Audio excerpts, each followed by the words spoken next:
Welcome to Daily Plunge. We are in Paul's first letter to the Corinthians, chapter 16, verses 1 through 9. Paul's starting to wrap it up.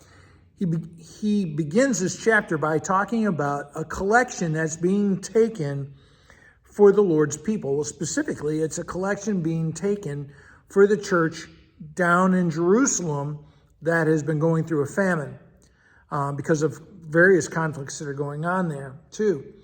And, what does this illustrate? What it illustrates is that even though congregations may be separated, right? It's the same principle that Paul spoke about in 1 Corinthians chapter 12, that we are one body, and that if one member suffers, we all suffer. If one rejoices, we all rejoice. And that principle isn't just for members of one congregation, but that congregations themselves make up the body of Christ.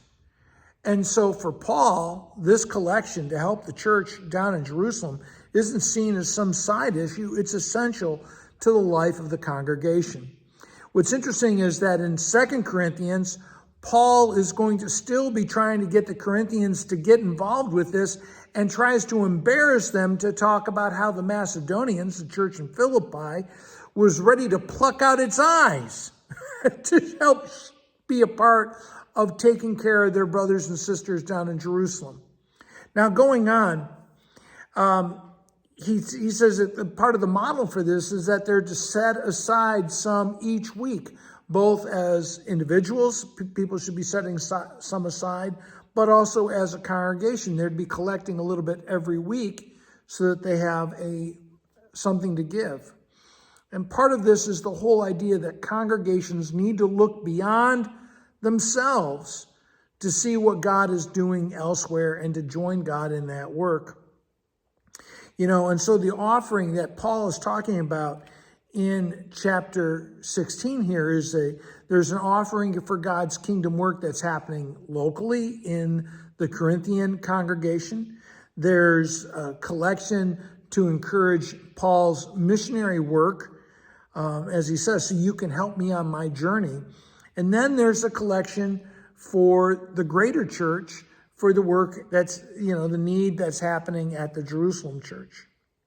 He then gives letters of introduction. He says he's going to have letters of introduction for the gift bringers from Macedonia, or the church in Philippi.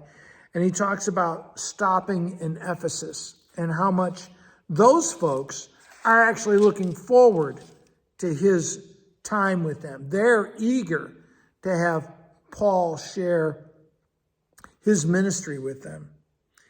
And then it wraps up by saying, well, I'm going to stay on with Ephesus until Pentecost.